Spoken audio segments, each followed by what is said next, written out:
Well, I've seen really but they also has Iranian and Ukraine's NATO facility.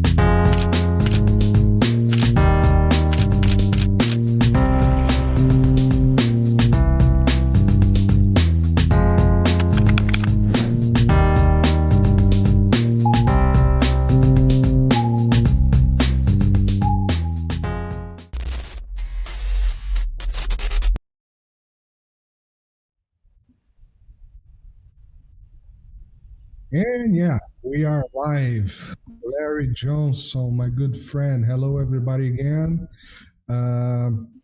Crazy week. And as you all know, LarryCJohnson from Sonar21.com, the true son of the new American Revolution. How are you doing, Larry? I'm doing better in Syria, let's put it that way. Always in perspective. Every week we're doing better than someone else. Things are starting to get, yes, thank God, out of control, completely out of control. But I don't even know where to start. Last week we discussed this a little bit. Things were still in initial phase. And during this week, a lot of things went completely weirdly wrong or right. I don't know. I'm not sure yet.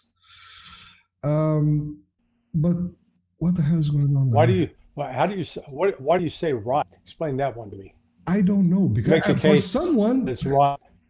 For someone, things went right because it was so easy and so fast that someone profited from it. And that's what we are trying to understand. Who made things right? Of course, perhaps not right for the Syrian people, definitely not right for Assad. Not sure about the rest of the players in the big board of geopolitics. So let's try to at least elucidate me a little bit. What the hell is going on, Larry?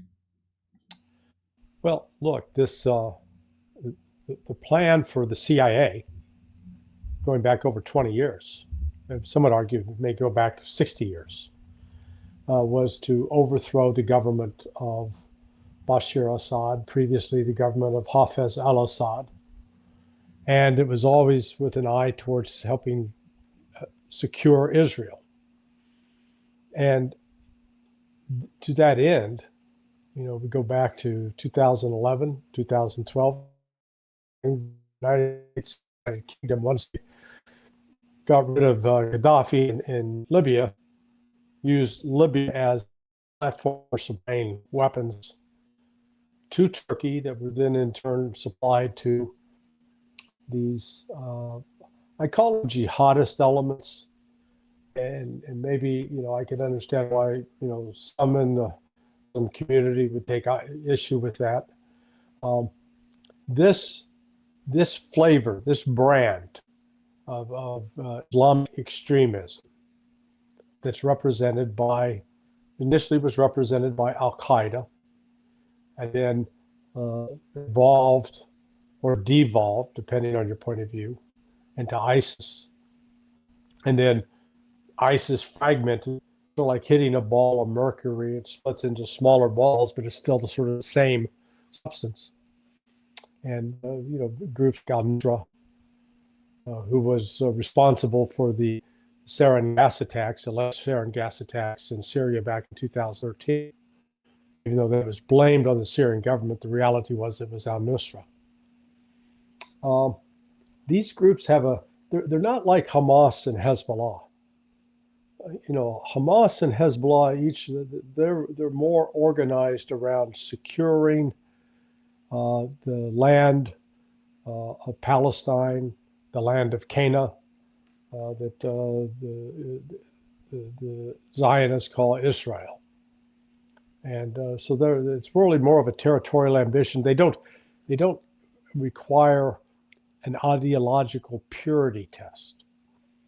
Whereas the people represented by Al-Qaeda, but really more ISIS. ISIS was the one where this fanaticism hardened. And what it means is you've got this deep-seated belief in Islam and in its history and in the Quran, and therefore you become the arbiter, the judge of who is and is not a good Muslim.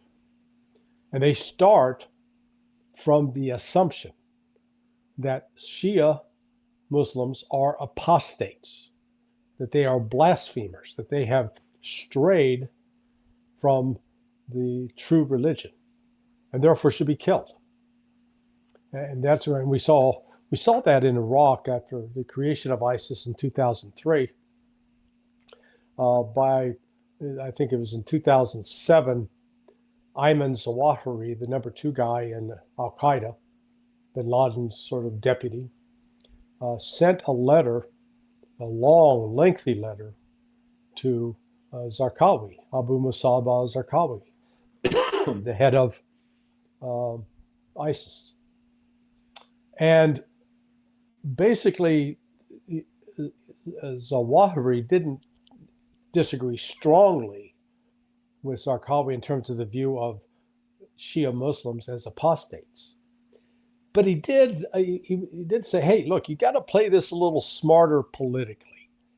You got to recognize that if you're attacking mosques and you're attacking these Shia Muslims, you're going to play into the hands of the Westerners that they'll understand what it is that we're doing, and we don't want that.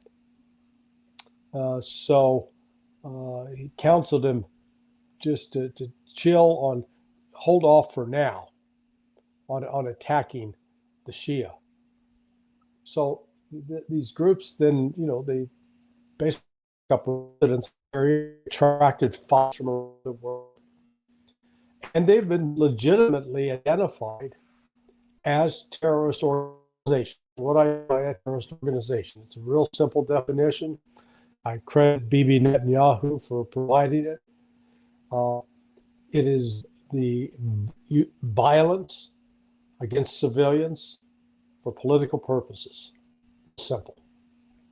If you're killing, attacking civilian populations, men, women, children, who are not operating in a military capacity or a law enforcement capacity, that's terrorism. I know a lot of times now, definitions of terrorism like to include attacks on military or police.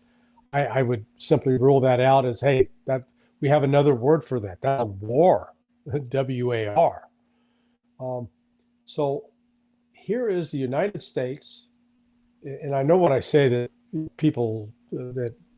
when I say that Al-Qaeda attacked the United States on 9/11, you get the people, that was Israel. I do not believe that. I do not believe that 9/11 was staged.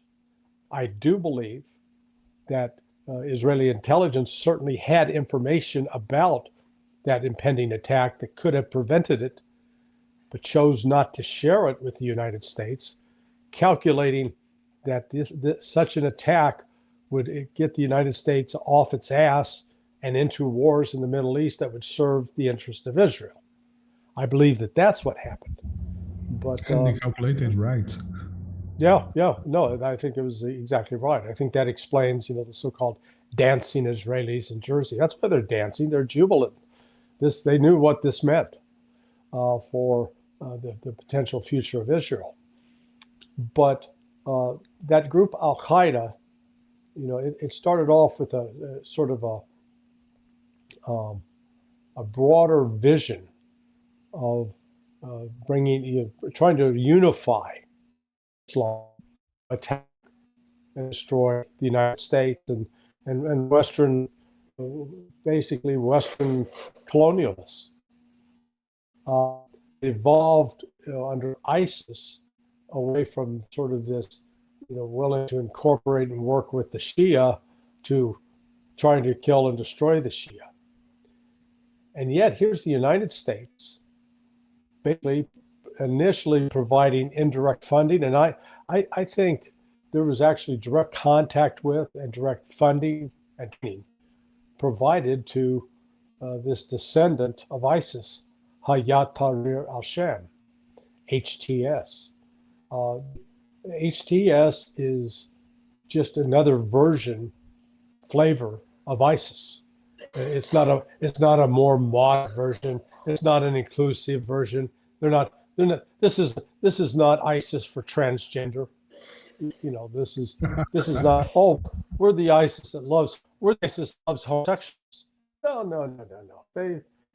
They'll continue to murder homosexuals and transgenders, as well as Christians and Alawites and Shia. So, nonetheless, the United States with Turkey's always worked with these people, and they were trying like hell, particularly since 2011, the outbreak of the Arab Spring, to get rid of Bashar al-Assad. And that's why, I think we spoke about this before, the transfer of the weapons from Libya were being done out of the CIA base that was there in Benghazi. I hear people still refer to U.S. consulate. It was not a U.S. consulate. That, if anything, that term was used just to try to disguise or mask the reality of that CIA base. But that was a large base, and its purpose was to collect, gather weapons, and move those weapons forward, get them transported to Turkey, and then to the hands of these Syrian rebels that were going to overthrow Bashar al-Assad. And it's finally come to pass. So Israel got a portion of it. Israel thinks it's got a buffer zone now further on the Golan Heights. And people are couching this as, this is a major defeat for both Russia and Iran. Why? It's not me. Wish it would have come out some other way, but neither was in a position or indicate that they're going to forcibly take over the Syrian government and compel it to do what they wanted. They were very much in the role of, hey, we're here to help you and support you. But if you're not going to help yourself, we're not going to set ourselves on fire to help you. So I think one of the real ironies that's going to come out of this, I think Iran will now accelerate and quickly develop a nuclear weapon. I think Iran realizes that the West is intent on destabilizing it, destroying it, and bringing it under its own power. And if the mullahs and the IRGC don't recognize that, they're fools. That's exactly what the United States is going to do. If Iran does stand up and quickly say, okay, we're going to join the nuclear club, and now you're going to have to deal with us because we got nukes and we'll use them. And to make that threat viable. This, just because Hayat Tahrir al-Sham is now ostensibly the head of the government in Syria, there really is no government of Syria yet. You've got the Kurds who are going to be fighting to secure their own independent state. Turkey is probably going to expand its war and go against the Kurds, which will bring the Turks into conflict with the United States. Let's don't discount the possibility of Kurdish insurgents and guerrillas carrying out more terror attacks both in Turkey and in other parts of Syria. You've got Druze communities down on the border with Israel. I think that's primarily located. You've got Alawites who are not Shia per se. It's sort of another variation of the Shia. And then you've got the actual Shia population. You've got the Sunni population who's got years of anger and revenge, desire for revenge stored up. So, I mean, it's, let's see, what's the technical term? Oh, yeah, it's a goddamn mess, all right? It is. I would have said powder keg, but yours is better. No, it's just, I'm collecting some videos today to put up of different executions and beheadings, the things that the HTS people are doing. And yet the West is trying to, here's the other thing that's going to be the kicker. Jelani, who is the head of HTS, has a $10 million reward on his head. See I've got the rewards posters that were done at State when I was there, and believe me, some of the slogans on them are just idiotic. The one, I think the big one you can see with the suitcase of money, that initial slogan was supposed to be, "Hey, we can give you 4 million reasons to stop terrorism." Yeah, I like that. But now they've got it here. Let me just turn quickly to read it. Give us these terrorists and we will give you $4 million. Oh my God, it's just terrible writing. Just go back to Clint Eastwood, old Wild West kind of wanted. Yeah. It was just, but I thought it was a much punchier. Hey, we can give you 4 million reasons to stop terrorism. Hey, rat your buddy out for $4 million bucks. Okay. Jelani, he's got a $10 million price tag on his head. So now State Department's going to have to do something interesting. They're going to say, "Oh, we said he was a terrorist. Never mind. He's no longer a terrorist. He's a good guy because he's working with us." And really, that's been sort of the story. We will take a group that is engaged with terrorist activity and say, "Oh, they're no longer terrorists. They're good guys. They're stop killing women, children, civilian for political reasons." My attitude has always been, let's have a standard, a single standard, and let's abide by it and not make exceptions. Well, let's not make it our practice to allow, encourage, or support killing civilian, and then rewarding people who do. And that's essentially what the West has now done in Syria. So the world's not going to take us serious anymore. And if Israel thinks that it's bought itself some peace, it's going to be a temporary peace, I believe. You've already, I've got some of the videos showing this, that the folks who gathered to celebrate the victory in a mosque in Damascus yesterday said, "Hey, basically, next stop, Jerusalem."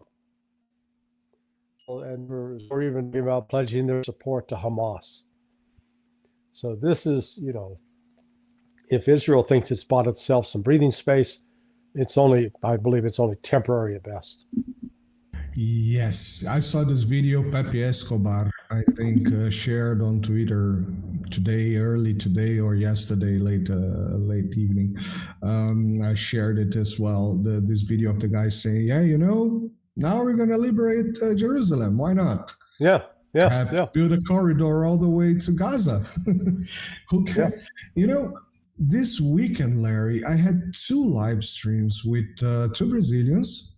One is Professor Edilson Pinto, who is a physicist and has a blog and a channel as well called Plano Brazil Plan. And another one was Ali Ramos, who is a Brazilian Muslim who has a channel who engaged in a project that's a 10-year-old already project called Islamic History. It's História Islâmica. In the YouTube, they have the site as well, all the social networks.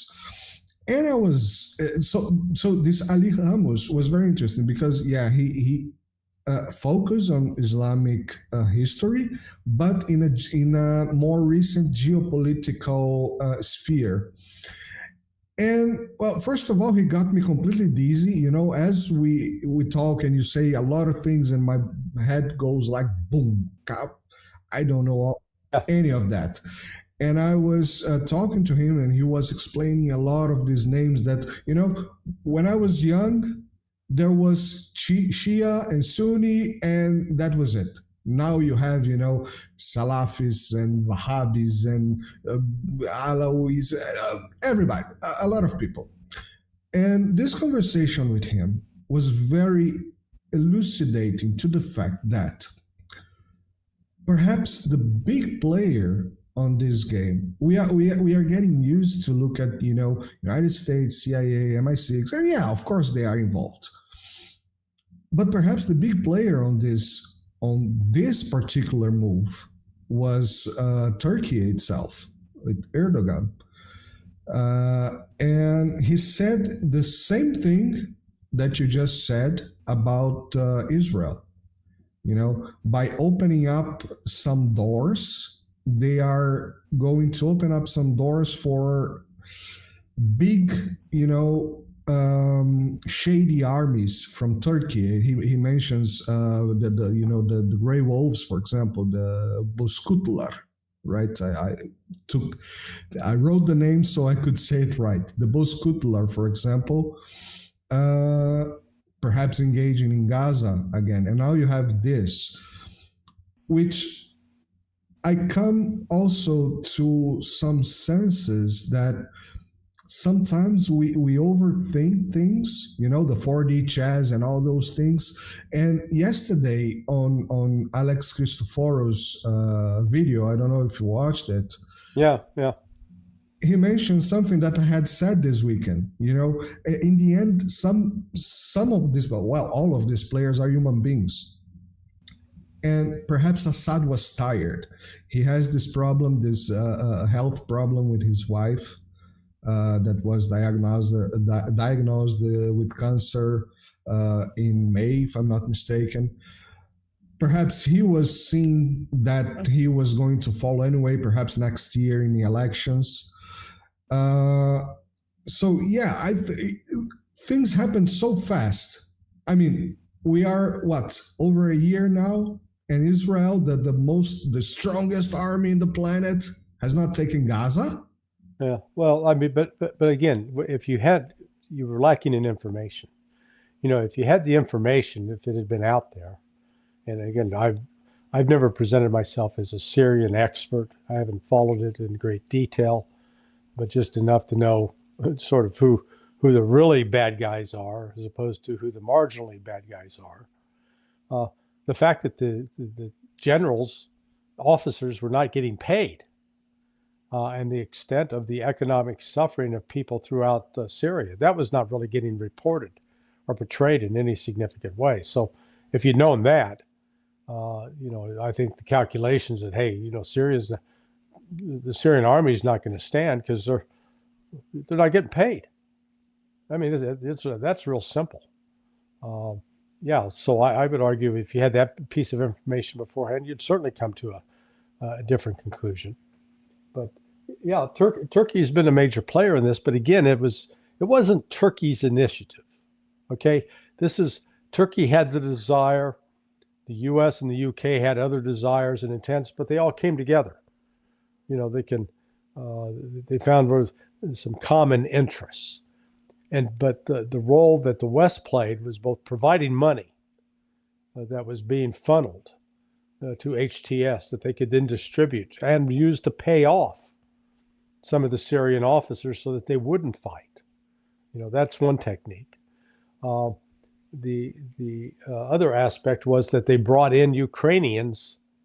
That was the United States and Great Britain. They brought Ukrainian officers down to train and work with HTS forces to fight alongside them and to bring some of their expertise that they've acquired in fighting the Russians. That was a Western intelligence dimension. And then also to help with the information management. And notice they had a CNN interview with Jelani, and Jelani comes across like, Zelensky with a better voice and, bigger version of Zelensky. They look alike, but he was saying all the right things, diversity and inclusion, and my pronouns are they, them, and, all this bullshit.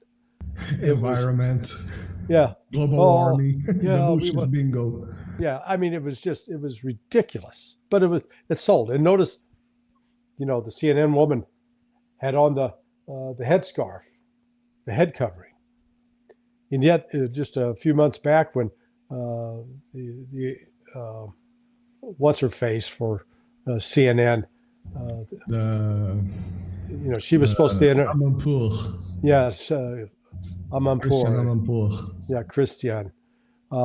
She's supposed to interview the head, the head of Iran on the religious side, and she refused to wear a headscarf.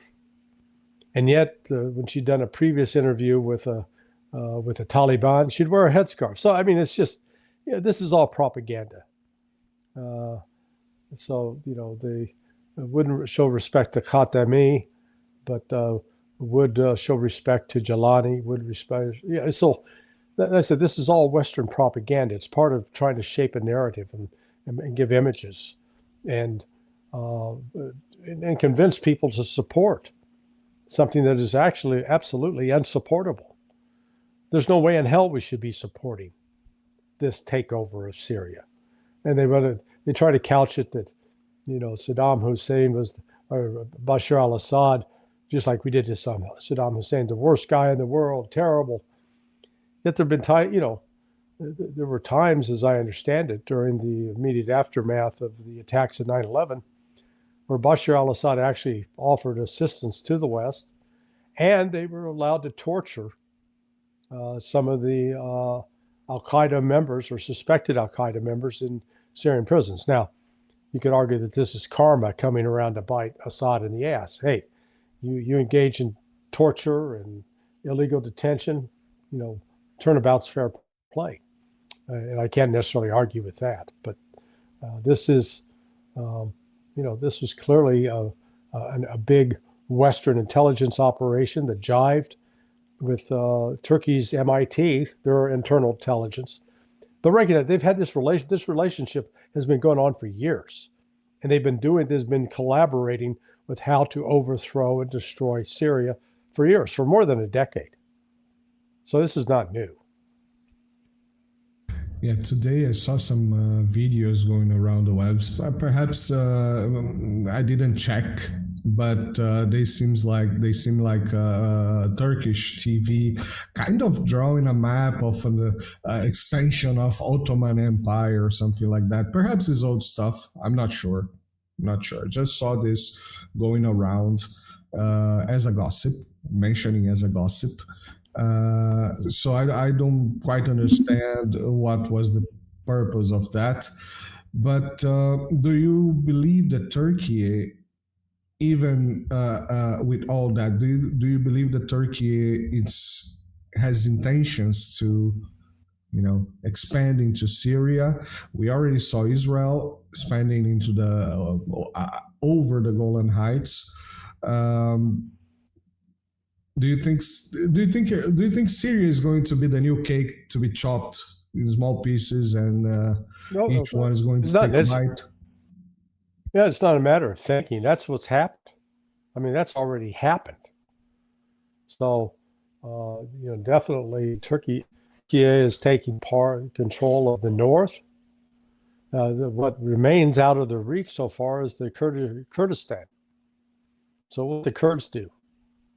The Kurds are, they've got Western backing up to this point. And, you've got some situations in which there are one group of rebels that Turkey backs, and a group of rebels that the United States back, and the group that Turkey backs is attacking the U.S.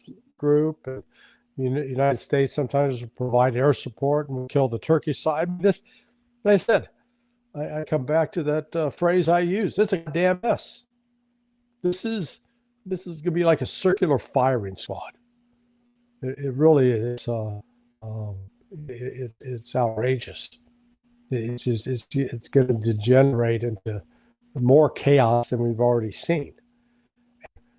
Out of that kind of chaos, there's going to be a lot of killing, and a lot of innocent people are going to die, or people that should have been allowed to go about their business.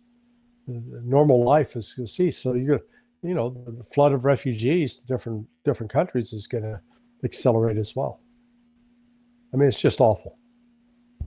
That I have no doubt that chaos is going to reign for some time, perhaps a lot of time. Let's see things. I don't understand. Just yesterday, POTUS, the Twitter account of the President of the United States, just wrote, we are going to engage with these new leaderships. So why didn't you engage with Assad for so long? No, not once, just give him a call. And hey, how are you doing? What's going on? How is it possible that the United States, I mean the people, of course, fall for that? How is it possible that people just simply support this nonsense? Well, the is reported much on the news. I mean, it gets reported on CNN. You got 500,000 people out of a country of 100 or 340 million people watching CNN. Nobody sees it. There's no news reporting on this. The average American, they don't even know what they live in a state, they don't even know what the name of their state capital is. Tallahassee. So much less. Well, if you're in Florida, it's Tallahassee. If you're in Missouri, it's Jefferson City. Yeah, but the point is that the average American doesn't even know much about their own domestic politics, much less foreign politics. Good God. They wouldn't know Sunni, Shia, or if that even mattered.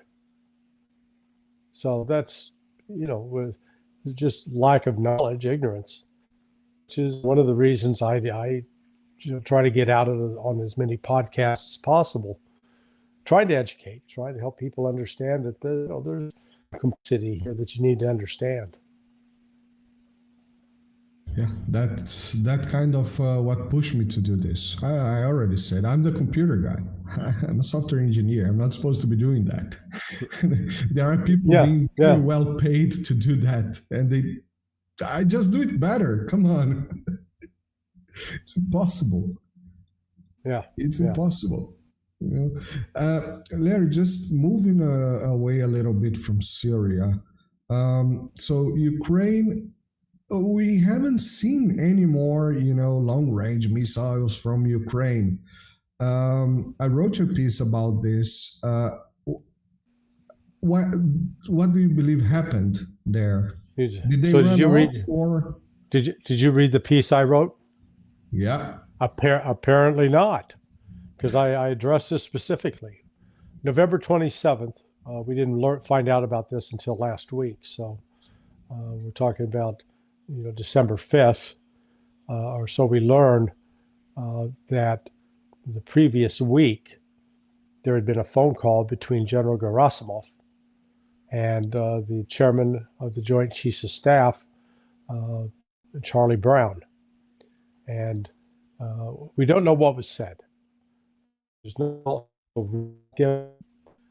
but all we know is there's that phone call, and after the phone call, there were no more Attack-M missiles, Storm Shadows, or Scout missiles launched.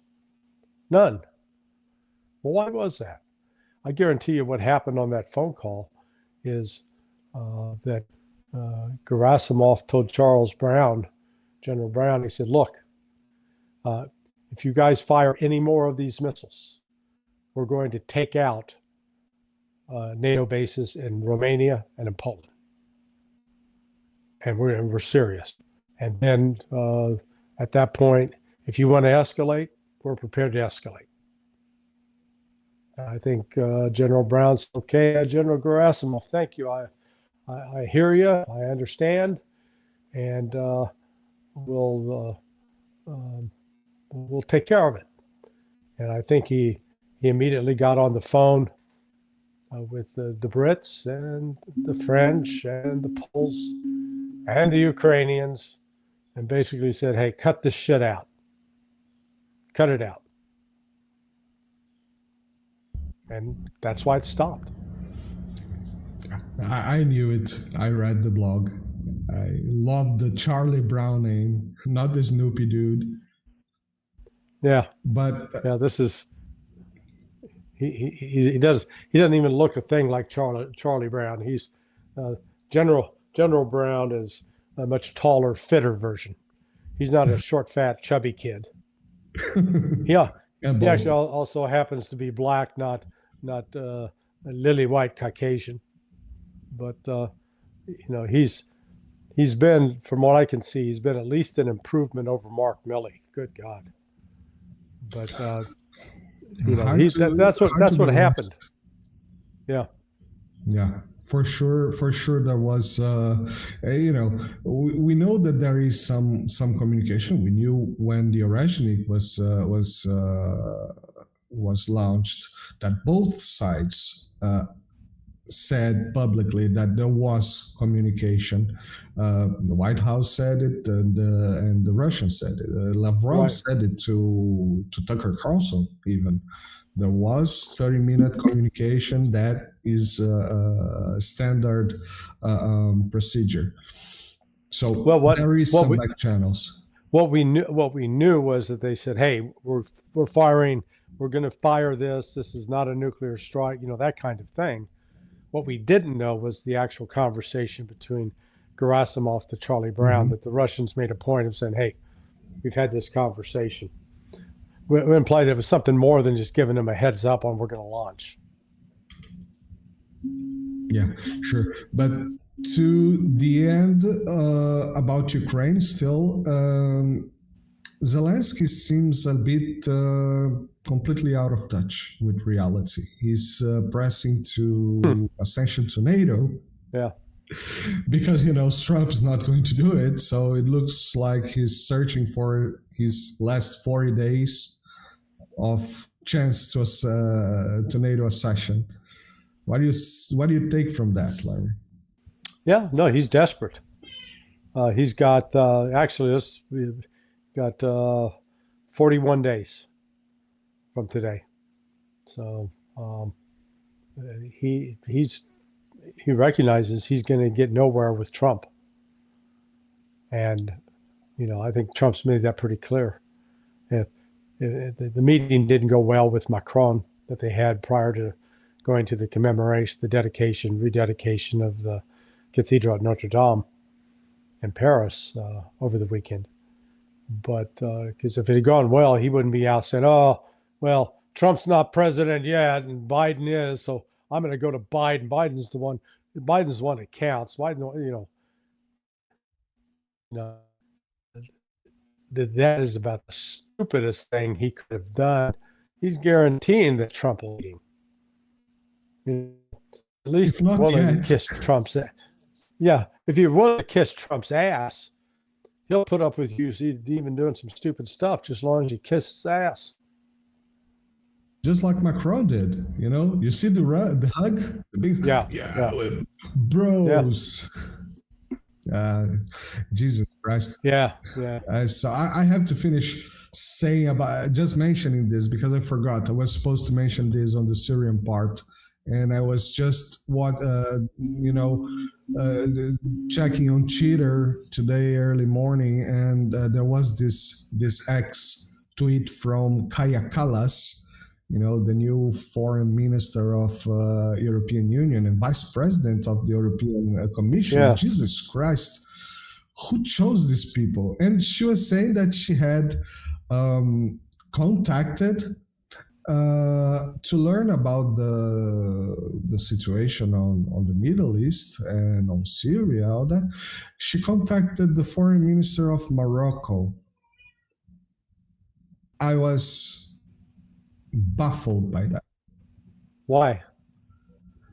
I mean, Morocco Contacted him about what? I was baffled. She contacted Morocco to learn about Middle East because, it's about 3,500 kilometers away from Middle East. It's like asking someone from Moscow how things are going in Lisbon. That's sort of silly. I mean, it's on North Africa and actually extends into the Pacific, to the Atlantic Ocean, its coast. So yeah, it's crazy. Yeah, not a good place if you're wanting to find out what's going on in Syria. True. Yeah. Foreign Minister of the EU, everybody, ladies and gentlemen. LarryCJohnson, we finally got a short-ish program today. I'm out of questions. Syria just took the news for this week for me. I just was a bit curious about Ukraine. Thank you very much again, my friend. And please. All right, man. You have a good day. Thanks. You too. Remember, everybody, the links are on the description. And follow Larry on Sonar 21, Countercurrents, his appearances on The Judge Napolitano, all the links here. Nima, and Through the Eyes of Ania K. All right, guys? Thank you, Larry. See you next week, Thank my you. friend. Bye-bye. Bye-bye.